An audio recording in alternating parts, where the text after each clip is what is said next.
Então, nessa terceira parte, né, sobre que a gente está falando sobre I2C, vamos ver aqui um pouquinho sobre como programar o I2C com o ESP8266, certo? E aí depois a gente vai para o ESP32. Mas eu vou mais detalhar como é que fica a estrutura toda com o ESP8266. E aí, como eu falei, né, é interessante que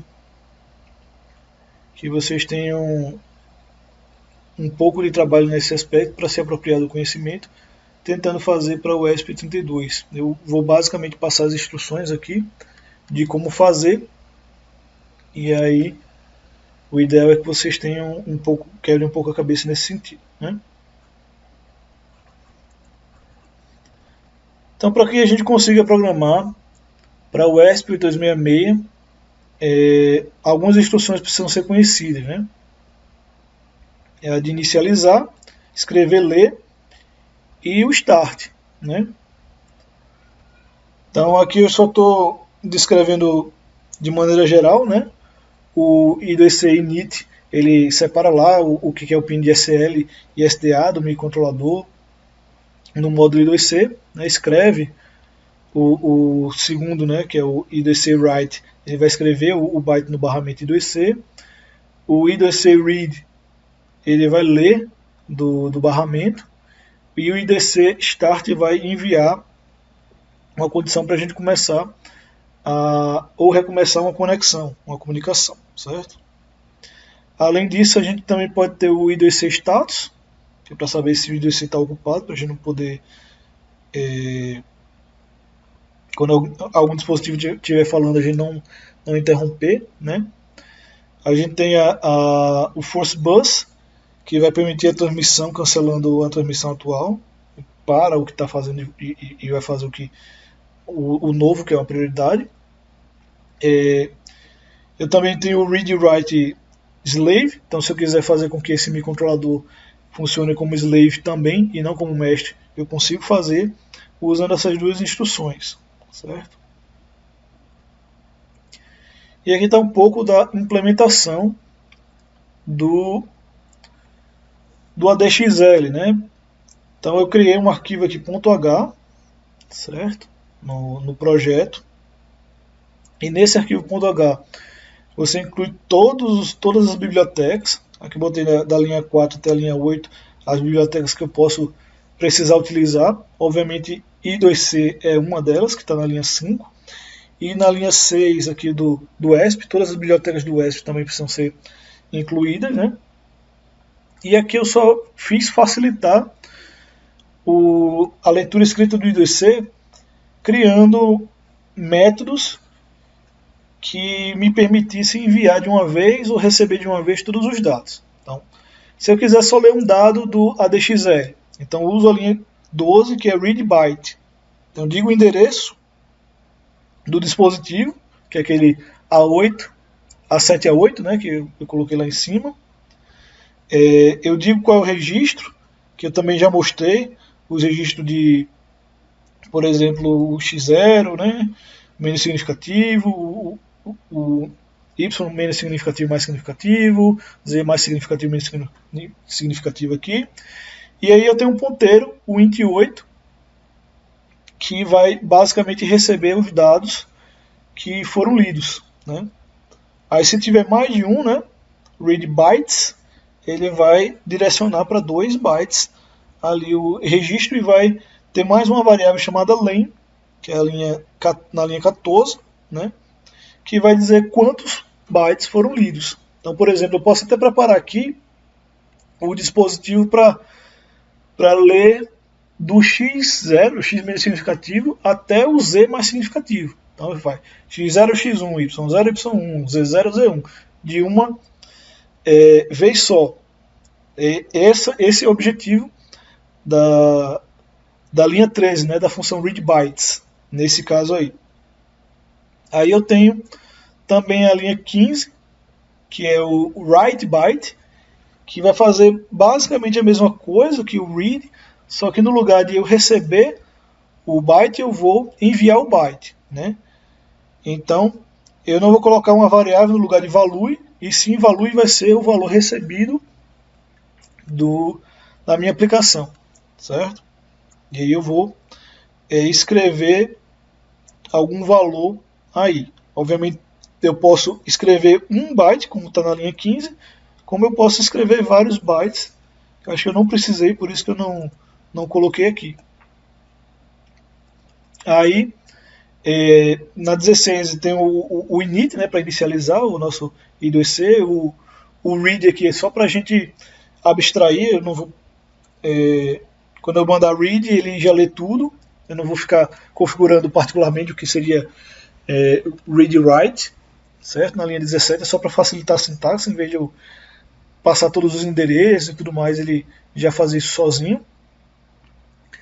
E aí o getX, getY, getZ vão me dar os valores de aceleração em x, y, z diretamente, sem precisar fazer muita coisa.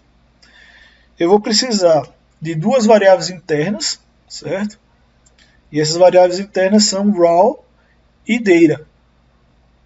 E vocês veem que eu estou usando 16 bits, né, por causa daqueles 13 bits que eu vou precisar receber. Então, como eu não tenho o int 13, eu vou usar 16, certo? Eu estou usando o int que facilita o processamento do dado, conversão e algumas outras coisas, certo? E eu vou devolver como double o dado, né, de getX, getY, getZ, porque normalmente a gente dá a resposta em aceleração, e essa aceleração vai de 0 a 16, né? E esse número aí é um número real, não um número inteiro. Então por isso que eu estou utilizando double aqui nesse ponto, certo? Então aqui eu tenho o pino, os pinos que eu estou colocando, né? Aqui eu escrevi no arquivo adxl345.cpp, e aqui eu coloquei alguns endereços, né, que a gente encontra lá nessa lista de registros aqui, certo?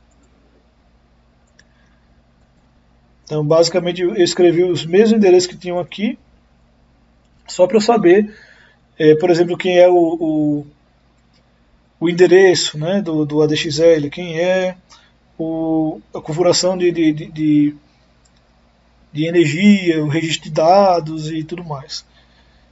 Só lembrando aqui que esse 9 aqui, o registro de dados, é o registro inicial. Aí se eu contar em cima dele, eu consigo ler de x0 até o z0, certo? Aí aqui, por exemplo, como é que a gente faz para ler um byte, né? Eu uso o I2C slave read. Então vou ler de um escravo, um dispositivo escravo, certo? E aí eu basicamente, nesse caso aqui, estou lendo um bit, né, do dado. Aí no segundo, read bytes, eu digo qual é o tamanho de dados que eu vou querer ler, e aí ele vai ler na sequência, né? Porque aqui quando eu coloco o registro, então aqui eu vou fazer a parte mais difícil, certo? Com vocês do ESP32, que é montar aquela bibliotecazinha. Por quê? Porque no ESP32 você tem mais acesso a algumas variáveis lá do I2C, certo? Então pode ser que fique um pouco mais difícil fazer a função. Então eu criei aqui um arquivo, né, i2c.hpp, que vai ter aqui, eu vou dizer quais são as portas, né, o que eu vou utilizar aqui do I2C, que aqui eu tenho dois I2C, certo? No ESP32, então eu posso dizer que eu usei. Então aqui eu posso escolher por utilizar o I2C0 e o I2C1, né?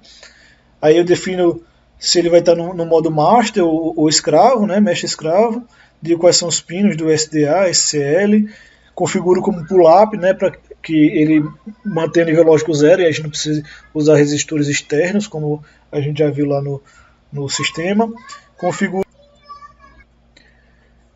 defino, né, a velocidade aqui de transmissão, 400 kHz, e essas duas coisas aqui é só para fazer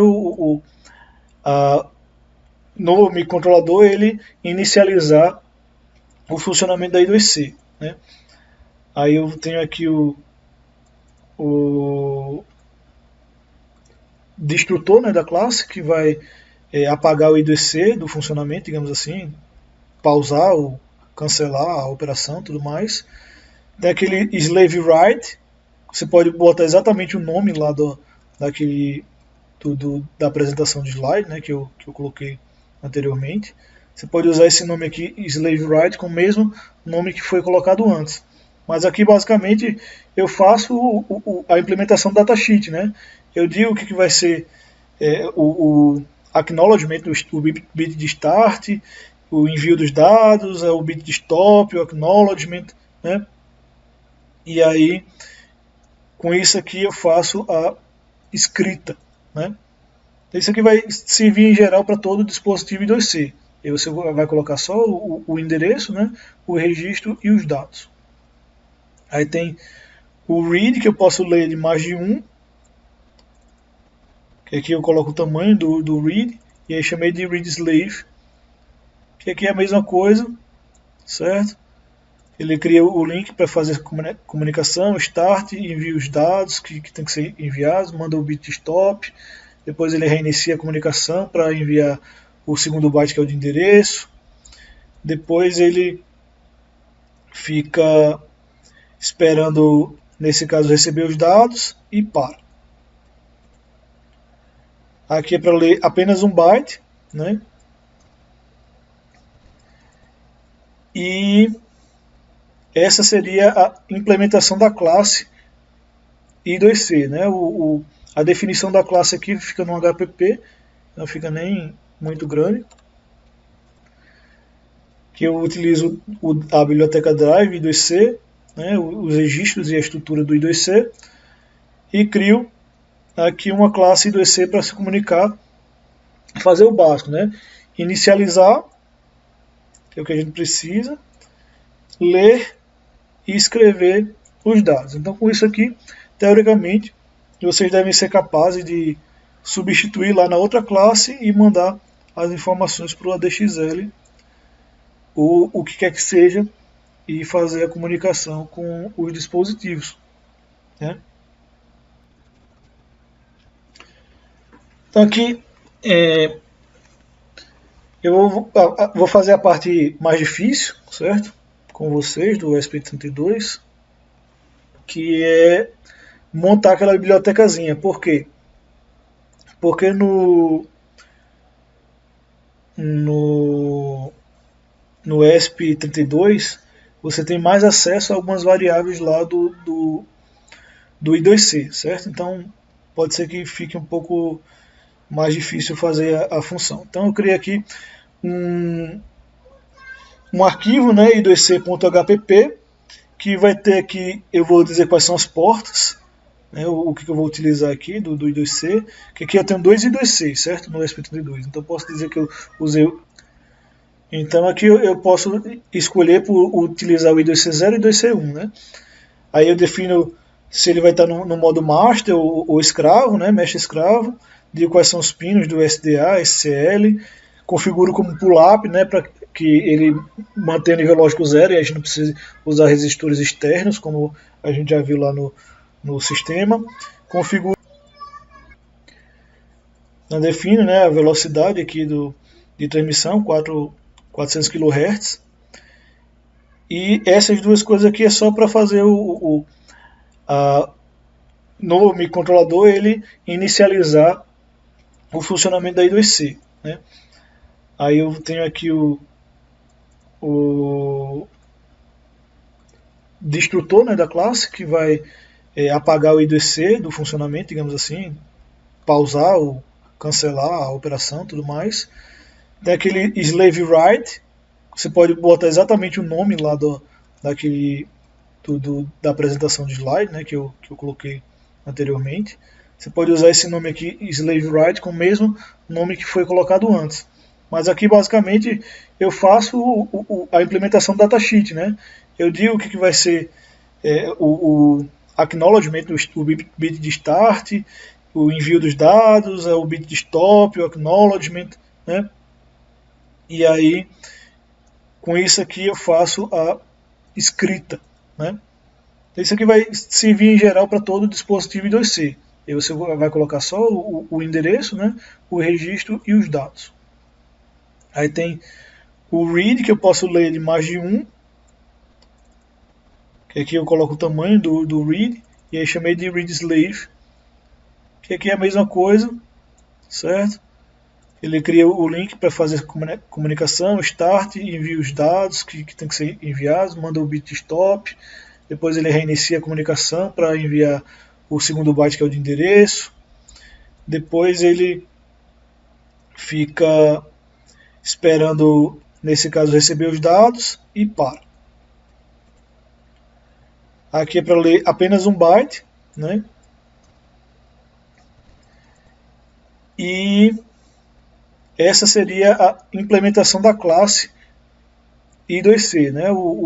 A definição da classe aqui fica no HPP, não fica nem muito grande. Que eu utilizo a biblioteca Drive I2C, né? Os registros e a estrutura do I2C, e crio aqui uma classe I2C para se comunicar, fazer o básico, né? Inicializar, que é o que a gente precisa, ler e escrever os dados. Então, com isso aqui, teoricamente, vocês devem ser capazes de substituir lá na outra classe e mandar as informações para o ADXL, ou o que quer que seja, e fazer a comunicação com os dispositivos, né?